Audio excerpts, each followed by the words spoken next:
Mga kaibigan, kararating lang po namin dito sa aming job site ngayon.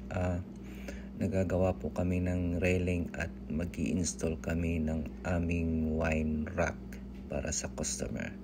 So, ito po yung job site. Lahat glass. So, pupunta po tayo sa loob para makita po natin kung anong magagawa pa. So, ayan na nga po, kitang-kita, lahat glass ang bahay na to, high-tech. Alam mo naman, pag may pera, you can do anything you want. Ayan po yung kitchen nila. Ganda, it's a open concept. Tapos, ito po yung wine rack na lalagyan namin ng glass mamaya. So, kita po ninyo, malaki yung bahay. So, ayan, punta tayo sa labas. Kaya lang, yung taga-bukid na punta sa syudad, hindi marunong magbukas ng pinto na high-tech. Ayan, pihit-pihit. Pihit pa. Turn.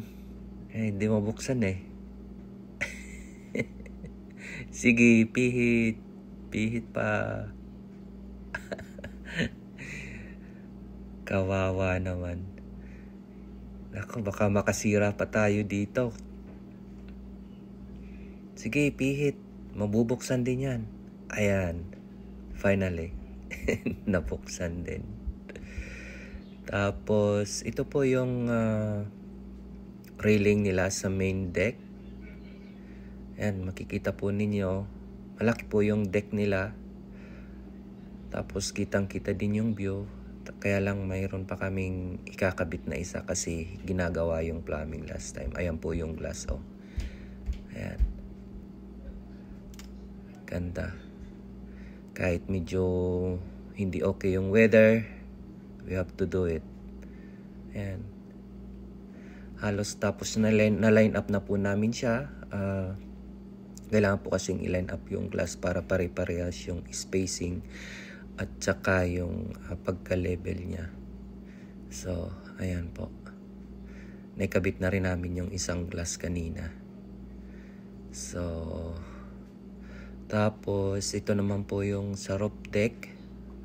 Laking roof. Yung roof deck nila. I think lagi sila ditong may big party. Ayan, no?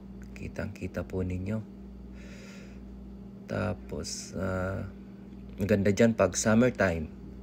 Lagay ka ng bangko, mga ano, kasi magkakabit po sila dyan ng, ng barbecuehan. Para sa, pag nandyan kayo sa taas nakatambay, pa-barbecue habang nag-i-enjoy ng view. Tapos, kita po ninyo, ayan po yung downtown Vancouver, oh. Palibot ng maganda yung place.